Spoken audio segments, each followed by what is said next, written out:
तो देवा मूवी देखने के बाद तुम देव आमरे के कैरेक्टर को काफ़ी बुरा भला ज़रूर कह सकते हो, एंड आई नो कि उसमें से बहुत ज़्यादा नेगेटिव पॉइंट्स ही निकलेंगे, बट देखो वो सब कुछ देखने में तो अच्छा लगता ही है। एंड हाँ, मैंने ये भी सुना है कि ये एक रीमेक मूवी है मलयालम मूवी का जिसका नाम है मुंबई पुलिस, और मैंने वो वाली मूवी नहीं देखी है, तो मैं इन दोनों को कंपेयर नहीं करने वाला, बट अगर तुम चाहते हो तो वो कर सकते हो।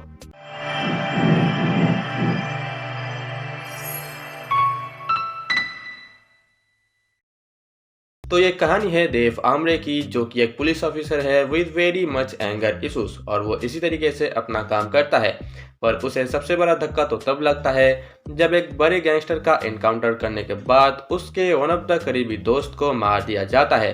अब इसके आगे तुम्हें यही देखना है कि इस केस को अब देव आमरे कैसे सॉल्व करेगा और वो व्यक्ति कौन होगा जिसने कि देव के दोस्त को मारा है। सबसे पहले अगर हम बात करें शाहिद कपूर की, तो फर्स्ट हाफ में बंदा एकदम एक जानवर की तरह लगता है, लिटरली एक जानवर की तरह, जिसको तुम चाहकर भी रोक नहीं सकते।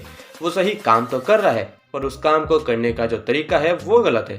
अब उसे तुम बाहर भी नहीं फेंक सकते, क्योंकि वही एक लौता ऐसा इंसान है जो कि इस तरह के काम को अंजाम दे सकता है, अब चाहे वो सही तरीके से हो या फिर गलत तरीके से। जब देव आमरे की सड़क जाती है तो वो किसी की भी नहीं सुनता, अब उसके सामने कोई लड़का खड़ा हो या फिर एक लड़की, एंड इसीलिए उसके जो एंगर इश्यूज है वो आपको कभी कभी अच्छे भी लगते हैं।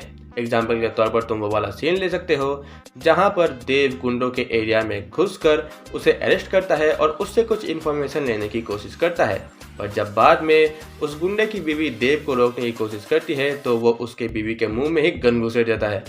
ही इज लाइक, चुप कर वरना ठोक दूंगा। शाहिद कपूर का परफॉर्मेंस काफी अच्छा है यहाँ पर। एग्जाम्पल के तौर पर तुम कुछ छोटे छोटे सीन्स ले सकते हो कि कैसे शाहिद कपूर अपने गन को लोड करते हैं जब वैसी सिचुएशन बन जाती है, एंड इसीलिए यहाँ पर काफी सारे एक्शन सीन्स आपको पसंद आते हैं। शाहिद कपूर का वो रेज, वो गुस्सा देखने में काफी अच्छा लगता है, एटलीस्ट देखने में तो इसीलिए फर्स्ट हाफ में ही आपके जो एक्सपेक्टेशंस है वो काफी हाई हो जाते हैं। जिसके साथ आती है हमारी सेकंड पॉइंट, जो कि है इसकी राइटिंग। जैसे जैसे फर्स्ट हाफ में आपके जो एक्सपेक्टेशंस है वो हाई हो जाते हैं तो आप इसके बारे में सोचने लगते हो कि यार इसकी एंडिंग होगी कैसे या फिर इसका नतीजा क्या निकल कर आएगा, बट सेकंड हाफ में हमें ऐसा कुछ भी देखने को मिलता ही नहीं। आपको लगता है कि एक नया चैप्टर खत्म हो गया, फिर यहाँ से शुरू हो रहा है एक और नया चैप्टर, जिसको लेकर मैं गुस्सा तो नहीं हूँ, बट ऑनेस्टली मैं उसी चीज़ को सेकंड हाफ में भी कंटिन्यू होते हुए देखना चाहता था। जहाँ सेकंड हाफ में उपेंद्र सर का काम भी काफ़ी कमाल का था। पुलिस इन्वेस्टिगेशन के one of the main parts को उन्होंने ही सॉल्व किया।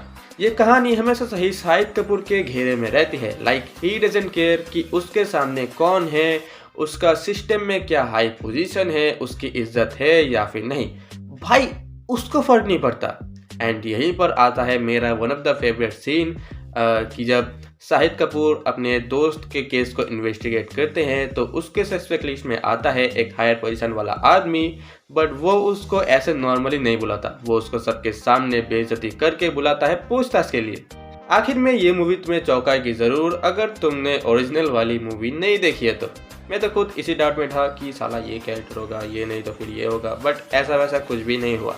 बस मैं यहाँ पर सिर्फ 2 लाइन कहूँगा कि मंजिल तो तेरी यही थी, जिंदगी गुजर गई आते आते, क्या पाया तूने इस दुनिया से, तेरे अपनों ने ही दफना दिया तुझे जाते जाते। अगर तुम समझदार हो तो समझ जाओगे। बाकी अगर तुमने ये मूवी नहीं देखी है तो जाओ जाकर इसका एक बार देख लो, और उसके बाद तुम अपना ओपिनियन मुझे कमेंट में ज़रूर बताना। और मैं चलता हूँ, मैं तुमसे फिर मिलूंगा किसी नए वीडियो किसी नए टॉपिक के साथ। तब तक के लिए अलविदा।